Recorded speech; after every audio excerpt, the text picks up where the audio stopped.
Can you be Christian and gay? Yes. Yes. Yes. Yes. Yes, of course you can. However, if you are a young gay person who is also a Christian, this can be a really hard conundrum to be in.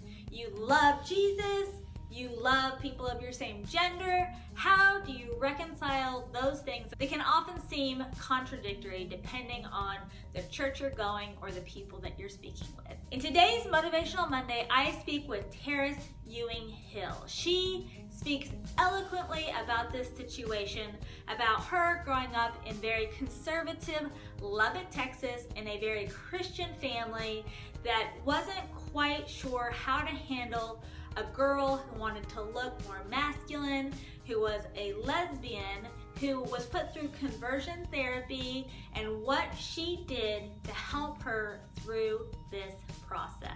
It's a beautiful interview that gives you tons of resources and insight on how to handle the situation if you're in it right now or if you were in it before. Whether you're straight or gay or questioning, if you're a Christian or an atheist, this is a wonderful interview that will give you insight not only on how to treat a family member that doesn't accept you for who you are, but some great insights in how to forgive them and think about what that situation means and how to rise above it. You don't want to miss it. Stick around.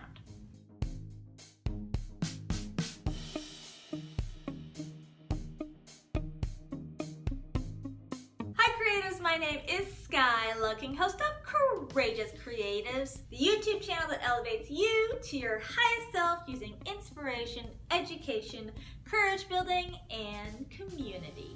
Today is Motivational Monday, where I interview people and tell you tips that will help you be your best self. If that sounds like something you're interested in, hit the subscribe button and the bell notification so you never miss a video. A couple years ago, I had my friend Sophia over for dinner with another mutual friend of ours. I knew Sophia through the Return Peace Corps Volunteers of Phoenix group, and when I met her, I knew she was a super cool person. She was a band nerd, she had a wonderful energy about her, and when we were having dinner, she was lamenting that dating as a lesbian was difficult.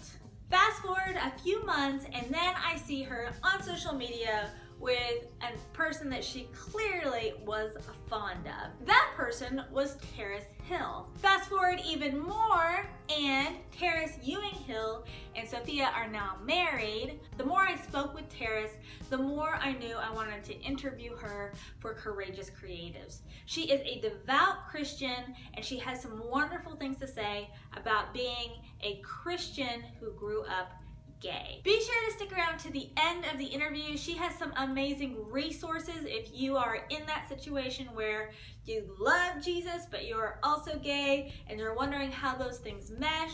She has some great insight on how to deal with family members with kindness and forgiveness. It's just really a beautiful interview. Let's check it out. My name is Terrace Ewing-Hill.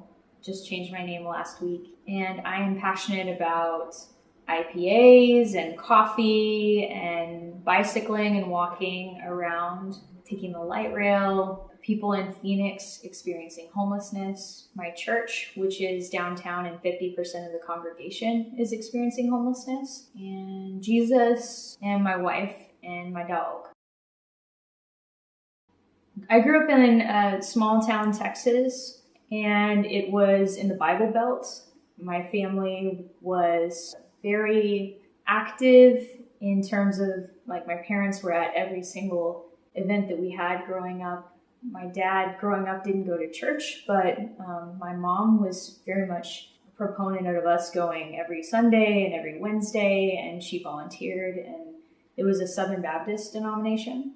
So we spent a lot of time during the school year and at summer camp going to different church events throughout that time in my life. My dad was also really big into baseball, so we grew up playing softball, and my dad coached the team from when I was in 6th grade until my sister was graduated out of high school. So that's a good amount of time, 8 years. I have sister, she is 2 years younger than me, and I have a brother who's 8 years younger than me. Well, I mean, I grew up in Lubbock, Texas, which is just very traditional in the way that people express gender identity. A lot of women in that community wear a lot of makeup, and it's very important to look feminine in a traditional way in terms of the clothing choices, the way that you color your hair. I remember going to church, and in junior high, some girls at church saying that there was something wrong with my walk and trying to teach me how to walk before church started.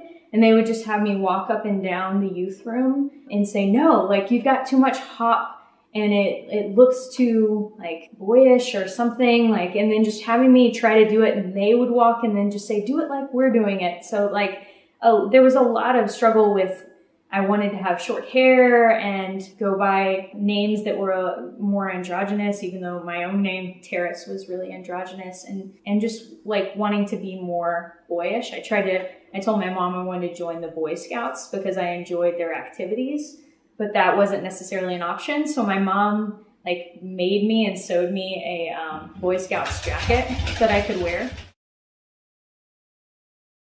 My mom was really encouraging when I wanted to get a short haircut or if I wanted to shop in the boys' clothing section. She was generally pretty cool with that. I think it was harder when she realized in high school years that that was connected to sexuality and that was connected to me being interested in dating women. I think like the tomboy thing she thought was really endearing, and then when she realized that I was gay, or when I came out to her, I think she had a harder time because in junior high and freshman and sophomore year of high school, I dated boys. And so I think for her, she was like, well, Terrace is just being herself. And it was realizing like that I was going to have a harder life, one that she had been taught her whole life was not okay. I think that part was really hard.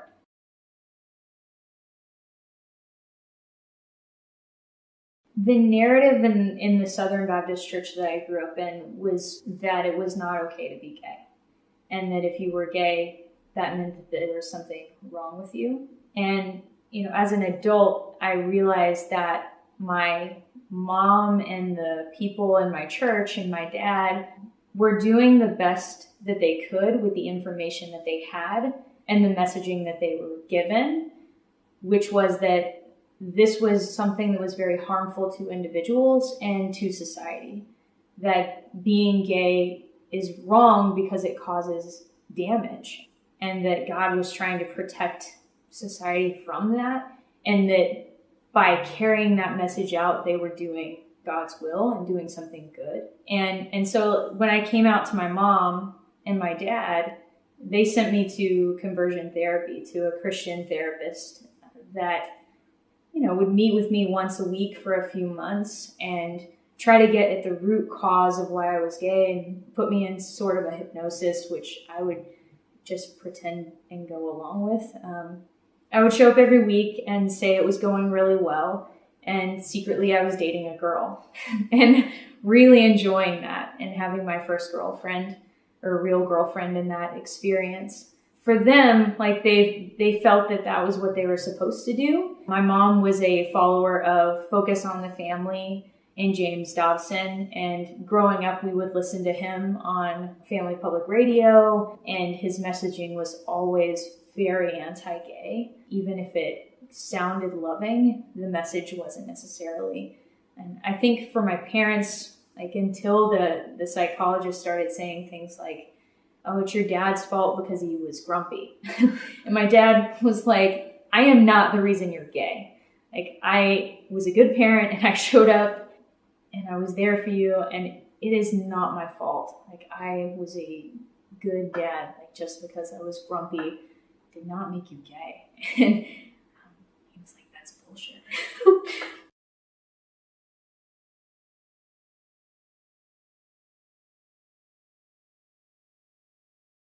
I think it was a long process for me. Like originally, it felt very contrary to be gay and to be a Christian, I had been told that I had to choose one or the other. So there was a long period of my life where I would try one and then I would try the other. And I would flip-flop between trying to be a Christian who loved Jesus and being gay. And when I was gay, I felt this vibrance of like a part of my identity, a part of who I am coming alive.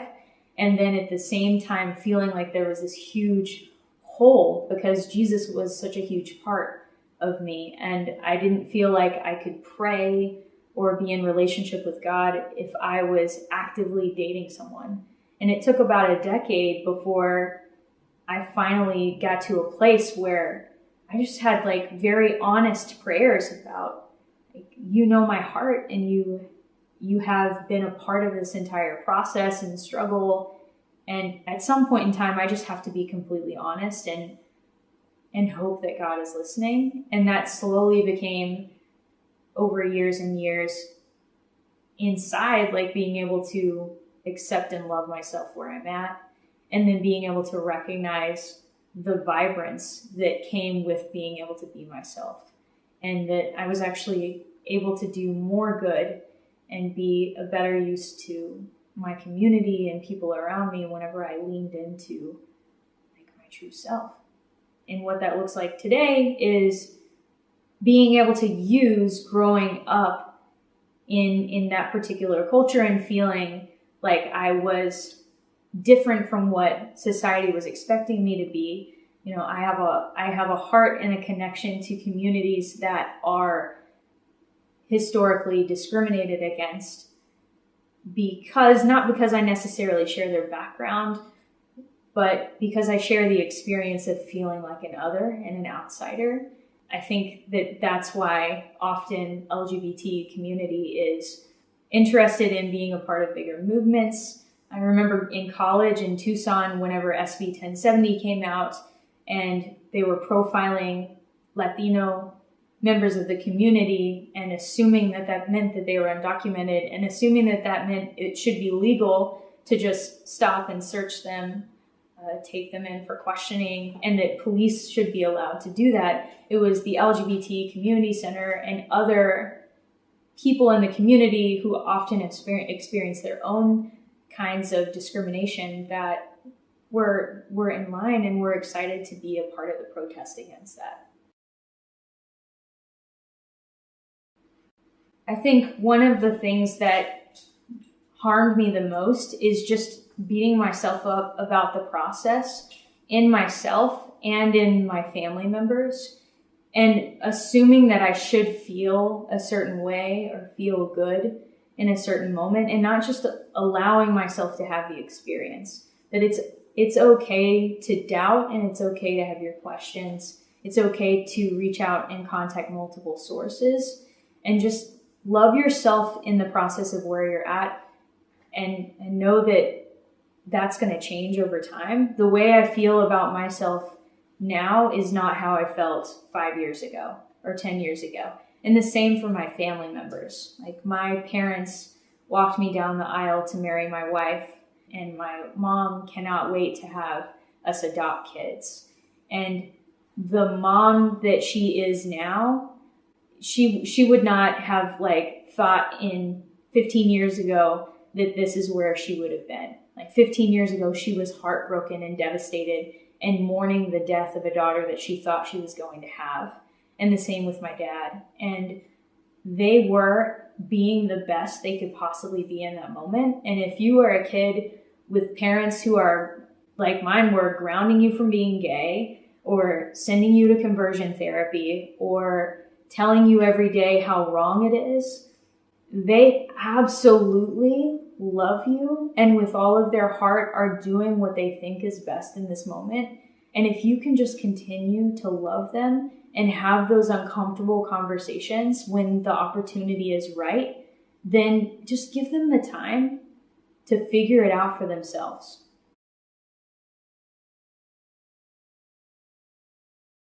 You know, I've been a part of organizations like Teach for America or Peace Corps that I am a huge fan of, and think if you're thinking about those things, go do them. If you're a gay Christian and you're listening, A really good resource is the Queer Christian Network. The Queer Christian Network is a website, but also a community that gets together. It's not the only one. I know that there are a good amount of other options out there for you.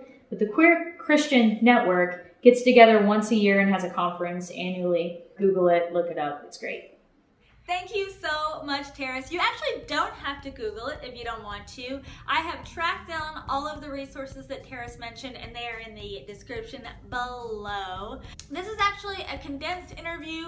I wanted to focus on Terrace's wisdom and knowledge about growing up as a Christian and gay, but she also had some terrific things to say about her Peace Corps experience in Peru and some other things that she's done as a teacher, Teach for America. So there's definitely going to be a part 2 of this interview, and when it does happen, I'm going to link to it here, so look out for that. If you are struggling with being gay and Christian or Christian and questioning, talk about some of the ways that you handled the situation or things that helped you cope with that kind of situation. You can put that in the comments below.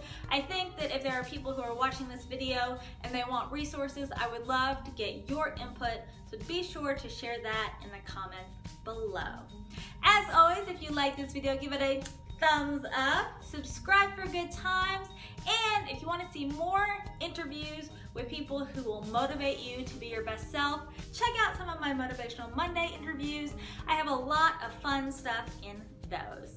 If you are creative, or if you are struggling to make it in a world that doesn't understand you, remember this: you are courageous.